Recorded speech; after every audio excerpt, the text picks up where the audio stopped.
नमस्कार। राहुल गांधी पदयात्रा पर निकले हैं। अगले 5 महीने में वे 3,500 किलोमीटर पैदल चलेंगे। इस दौरान उनकी यात्रा 12 राज्यों से गुजरेगी और 2 केंद्र शासित प्रदेशों में भी उनकी यात्रा जाएगी। भारत की एकता, अखंडता और इसकी विशालता बताने के लिए आम बोलचाल में कश्मीर से कन्याकुमारी तक का जुमला बोला जाता है। राहुल गांधी उसी दूरी को, कन्याकुमारी से कश्मीर तक की दूरी को अपने कदमों से नापने के लिए उतरे हैं। उनके साथ 117 लोग भारत यात्री के तौर पर चलेंगे और उसके अलावा 100 अतिथि यात्री और 100 प्रदेश यात्री होंगे। रास्ते में और भी लोग जुड़ते जाएंगे। घोषित रूप से कांग्रेस की तरफ से कहा गया है कि इस यात्रा के 3 मकसद हैं।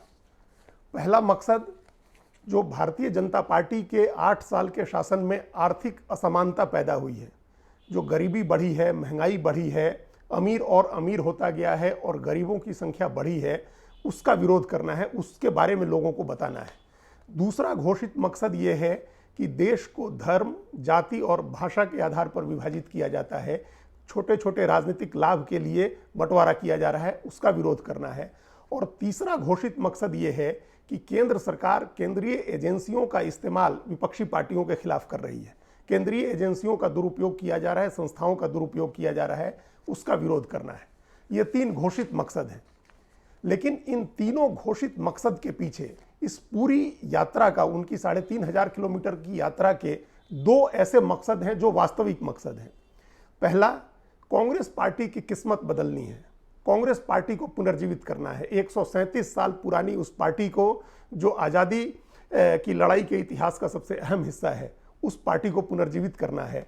और दूसरा, राहुल गांधी की अपनी छवि को लेकर के जो धारणा बनाई गई है, उस धारणा को तोड़ना है, उस धारणा को बदलना है, अपनी छवि बदलनी है राहुल गांधी को। ये 2 मुख्य मकसद हैं जो उस घोषित मकसद के पीछे इसकी अंतर्धारा है। ये बताया नहीं गया है, लेकिन वास्तविक मकसद ये है। भारत में आमतौर पर इस तरह की यात्राएं जो होती हैं वो सफल होती हैं। जो लोग पैदल चलते हैं, और खासकर ऐसे लोग, ऐसे हारे हुए लोग जो हारने के बाद हिम्मत करके पैदल चलना चुनते हैं, लोगों के बीच जाने का विकल्प चुनते हैं, उनको सफलता मिलती है। और ये आज़ादी के बाद से लेकर के और अभी हाल के दिनों तक क्या इसका इतिहास है। महात्मा गांधी 1930 में पैदल चले थे।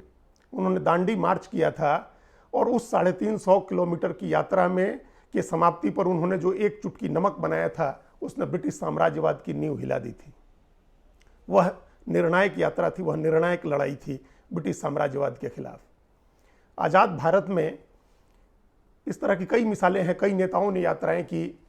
चंद्रशेखर भारत यात्रा पर निकले थे। उन्होंने भी कन्याकुमारी से विवेकानंद के स्मारक से अपनी यात्रा शुरू की थी, जहां से राहुल गांधी ने शुरू की है। वो भी पैदल चले थे और उन्होंने 15 जगह भारत एकता केंद्र बनाए थे और वो प्रधानमंत्री बने थे। उनको इंतजार करना पड़ा था, 7-7.5 साल लगे थे, लेकिन उसके बाद वो प्रधानमंत्री बने थे। 1983 में उन्होंने यात्रा की थी। आंध्र प्रदेश के 3 नेताओं ने यात्रा की है। एनटी रामाराव ने सबसे पहले यात्रा की, लेकिन वो उनकी रथ यात्रा थी। उस रथ यात्रा के बाद उनकी नई बनी पार्टी सत्ता में आई थी। वाईएसआर रेड्डी ने, कांग्रेस के बड़े नेता वाईएसआर रेड्डी ने पदयात्रा की थी और उसके बाद वो लगातार 2 बार कांग्रेस को वहां सत्ता में ले आए थे। उनके बेटे जगन मोहन रेड्डी ने बाद में प्रजा संकल्प यात्रा की। उन्होंने भी 3,500 किलोमीटर की पैदल यात्रा की और उसके बाद वो भी सत्ता में आए। जगन मोहन रेड्डी की यात्रा और राहुल गांधी की इस यात्रा में एक बड़ी खास समानता है। जगन मोहन रेड्डी उस समय की कांग्रेस पार्टी की सरकार से प्रताड़ित थे। जगन मोहन के पिता ने केंद्र में कांग्रेस की सरकार बनवाने में सबसे अहम भूमिका निभाई थी। सबसे ज़्यादा सांसद उस समय आंध्र प्रदेश से जीत करके आए थे, एकीकृत आंध्र प्रदेश से, और वो जगन मोहन के पिता वाईएसआर रेड्डी की वजह से संभव हुआ था। लेकिन इसके बावजूद जगन मोहन प्रताड़ित हुए थे कांग्रेस पार्टी के हाथों। जिस तरह से राहुल गांधी ने अपने पिता को खोया, वैसे ही जगन मोहन रेड्डी के पिता की भी उनका भी असमय निधन हुआ था। हेलीकॉप्टर दुर्घटना में उनकी मौत हो गई थी। और उसके बाद कांग्रेस की आंतरिक राजनीति के कारण, कांग्रेस का जो सत्ता का दरबार है, उसमें जो लोग हैं, उनकी साजिशों की वजह से जगन मोहन मुख्यमंत्री नहीं बन पाए थे और बाद में वो कांग्रेस से अलग हुए थे। कांग्रेस की केंद्र की सरकार ने उनके खिलाफ ईडी और सीबीआई, सारी केंद्रीय एजेंसियां लगाई हुई थी।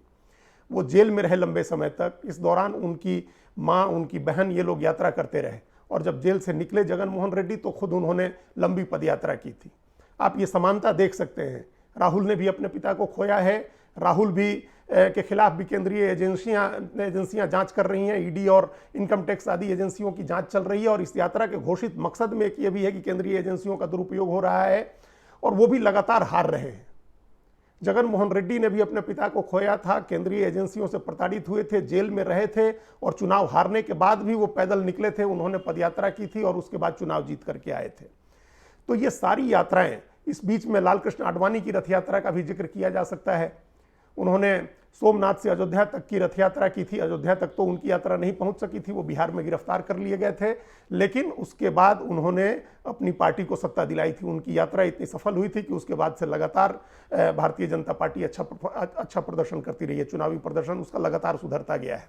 उसकी सरकार भी बनी 2 बार लगातार, और उसके पहले एक बार 13 दिन की। ये सब लालकृष्ण आडवाणी की रथ यात्रा के बाद हुआ। तो इस तरह की रथ यात्राओं को, पद यात्राओं को भारत में सफलता मिलती रही है। भारत में या दुनिया में कहीं भी हारे हुए लोगों को बड़ी हे दृष्टि से देखा जाता है। हार के साथ कोई नहीं होता है, लेकिन वहीं हारे हुए लोग जब हिम्मत करके चलना शुरू करते हैं तो लोग उनके संघर्षों का सम्मान करते हैं, उनके संघर्षों को सलाम करते हैं। तो इसलिए सफलता मिलती है। हारे हुए कमजोर लोगों के साथ एक स्वाभाविक रुझान होता है जनता का, नागरिकों का। तो राहुल गांधी भी इस मकसद से अब पीछे की जो यात्राएं हैं, उन यात्राओं को की सफलता को देखने के बाद पदयात्रा के लिए निकले हैं। ये सही है कि कुछ लोगों की पदयात्राएं या रथ यात्राएं ऐसी हुई कि उन्होंने यात्रा की और वो सफल हो गए, उनको मंजिल मिल गई। वो भाग्यशाली लोग होते हैं जिनको चलना शुरू करते ही मंजिल मिल जाती है। कुछ ऐसे लोग होते हैं जो चलना शुरू करते हैं और फिर ठोकर खाकर गिरते हैं और गिरने के बाद फिर चलना शुरू करते हैं। ऐसे लोग प्रेरणा स्रोत बनते हैं, अनुकरणीय बनते हैं। राहुल गांधी ने कभी भी आसान रास्ता नहीं चुना। उनके सामने प्रधानमंत्री बनने का विकल्प भी था और केंद्र में मंत्री बनने का विकल्प भी था। उन्होंने सत्ता के साथ राजनीति की शुरुआत की थी। 2004 में जब वे पहली बार सांसद बने थे तो केंद्र में कांग्रेस की सरकार बनी थी और मनमोहन सिंह प्रधानमंत्री बने थे। उस समय राहुल गांधी चाहते तो केंद्र में मंत्री बन सकते थे और 2009 में जब कांग्रेस पार्टी उनकी कमान में लड़ी थी और दोबारा जीत करके आई थी ज़्यादा सीटों के साथ, तब वो प्रधानमंत्री भी बन सकते थे। लेकिन वे न मंत्री बने न प्रधानमंत्री बने। उन्होंने मुश्किल रास्ता चुना और समय के साथ उनका रास्ता और मुश्किल होता गया। 2014 में कांग्रेस के हार कर सत्ता से बाहर होने के बाद कांग्रेस लगातार हार रही है। अगर कांग्रेस कहीं जीत भी रही है तो उसकी वो जीत छीन ली जाती है। कितने ही राज्यों की मिसालें दी जा सकती है। पूर्वोत्तर के राज्यों से लेकर के कर्नाटक में और मध्य प्रदेश में कहीं भी आप कई मिसालें दी जा सकती है जहां कांग्रेस जीती और उसके हाथ से वो जीत छीन ली गई। कांग्रेस जहां हारी वो तो हारी ही, लगातार हार रही है। 2 लोकसभा चुनाव में कांग्रेस ऐसे हारी है कि संसद के निचले सदन में उसे मुख्य विपक्षी पार्टी का दर्जा तक नहीं मिल पा रहा है। तो कांग्रेस लगातार हार रही है, राज्यों में हार रही है, केंद्र में हार रही है और राहुल गांधी की राह मुश्किल होती चली गई है। इस मुश्किल रास्ते पर चलते हुए अब उन्होंने कांग्रेस की किस्मत और अपनी छवि, अपने प्रति बनी धारणा बदलने के लिए पदयात्रा का रास्ता चुना है। अब वो इस बात का कैसे वो राजनीतिक इस्तेमाल करेंगे, वो उनके 3 जो एजेंडे चुने हैं उन्होंने रथ यात्रा के, उससे जाहिर हो रहा है। ये 3 एजेंडे उनको एक बड़े वोटर समूह तक भी पहुंचाएंगे और दूसरा साथ साथ जो पार्टियां कांग्रेस की तरह की विचारधारा की पार्टियां हैं या किसी न किसी वजह से केंद्र में सत्तारूढ़ दल से नाराज हैं, उनको साथ लाने में भी इस यात्रा से कामयाबी मिल सकती है। जो पहला उनका इस यात्रा का मकसद है वो आर्थिक है। आर्थिक असमानता पिछले 8 साल के राज में जो आर्थिक असमानता हुई है, जो लोगों के सामने आर्थिक कठिनाइयां आई हैं, जो महंगाई है, बेरोजगारी है और देश की आर्थिक दशा है, ये एक बड़ा मुद्दा है जिसे लोग महसूस कर रहे हैं। अगर इसको वो लेकर के और उन छोटे कस्बों गाँव में जाते हैं जहाँ से उनकी यात्रा गुजरती है, वहाँ जो वो अपनी आंखों से देखेंगे, उसके साथ अगर वो लोगों को कनेक्ट करते हैं तो ये इससे कांग्रेस की किस्मत बदलने का रास्ता खुल सकता है। कांग्रेस को इससे राजनीतिक फायदा हो सकता है। इसी तरह से केंद्रीय एजेंसियों के दुरुपयोग के मसले पर वो विपक्षी पार्टियों को एकजुट करने का भी रास्ता इससे बन सकता है। उन्होंने जाति, धर्म, भाषा के आधार पर विभाजन की बात कही है, जो एक बड़ा राजनीतिक मुद्दा है। दक्षिण भारत के अनेक राज्य अपने को अलग थलग महसूस कर रहे हैं और इसका वो इजहार करते रहे हैं। तो उन राज्यों के साथ कांग्रेस का एक तालमेल बैठेगा, राहुल गांधी खुद अपना तालमेल बैठाएंगे, वो एक बड़ी बात होगी। जो भाषाई विभाजन की बात है, धार्मिक और जातीय विभाजन की बात है, वो भी राजनीति के लिहाज से बड़ा अहम मुद्दा है। तो मुद्दे तीनों उनके बहुत अच्छे हैं और राजनीतिक फायदा दिलाने वाले हैं। लेकिन उनके सामने ये चुनौती नहीं है कि वो यात्रा कैसे पूरी करेंगे और इन मुद्दों को कैसे ले जाएंगे लोगों के बीच में। जब वो पैदल चलना शुरू किए हैं, कांग्रेस के पास इतने साधन हैं और उनके साथ इतने लोग चल रहे हैं कि वो अपना मैसेज लोगों को पहुंचा सकते हैं। लेकिन जो प्रयास होंगे उनकी यात्रा को विफल करने के लिए, या उनकी इस यात्रा का मैसेज ज़्यादा लोगों तक न पहुंचे, कोई दूसरा मैसेज बने, किसी तरह से इसको डाइवर्ट किया जाए, ये जो प्रयास होंगे, इस प्रयासों का मुकाबला करने के लिए भी उनको साथ के साथ उनकी पार्टी को कोशिश करनी होगी। उनकी पार्टी के मीडिया विभाग को, संचार विभाग को, IT सेल को इसका प्रयास करना होगा। पिछले 8 साल में राहुल गांधी की छवि आधे अधूरे वीडियो दिखा करके, एडिटेड वीडियो के जरिए, उनके भाषण में अगर कहीं उनकी जुबान फिसली है तो उसका इस्तेमाल करके ही उनकी छवि एक कम बुद्धि वाले नेता की या पप्पू वाली छवि बनाई गई है। अभी पिछले दिनों जो रामलीला मैदान में उनकी रैली हुई, उसमें एक जगह उनकी जुबान फिसली, जिसको उन्होंने ठीक भी कर लिया, लेकिन उसके बाद हजारों लाखों मीम्स बने। ऐसा बताया गया जैसे राहुल को पता ना हो कि आटा किलो में बिकता है या लीटर में बिकता है। तो इस तरह की बातें भी होंगी उनकी यात्रा के दौरान। अगर कुछ भी ऐसा होता है तो उसका बड़ा इशू बनेगा, कुछ नहीं भी होता है तो बनाया जा सकता है, क्रिएट किया जा सकता है। जो आज जिस पार्टी से उनका मुकाबला है, वो पार्टी शांत बैठ करके तमाशा देखने वाली नहीं है। तो वो साम दाम दंड भेद सारे उपायों का इस्तेमाल करने में माहिर पार्टी है।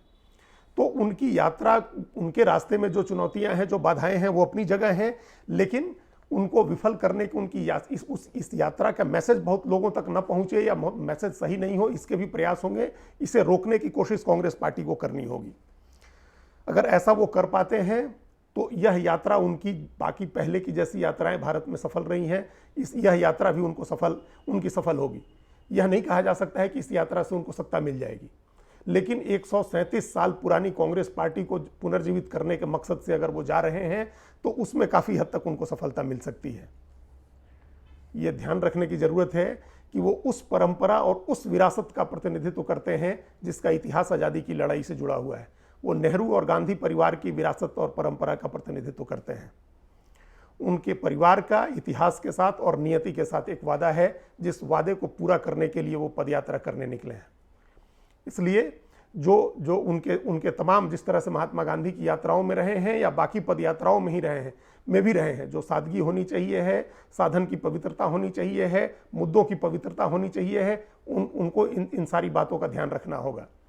तभी जाकर के यह यात्रा उनकी सफल होगी।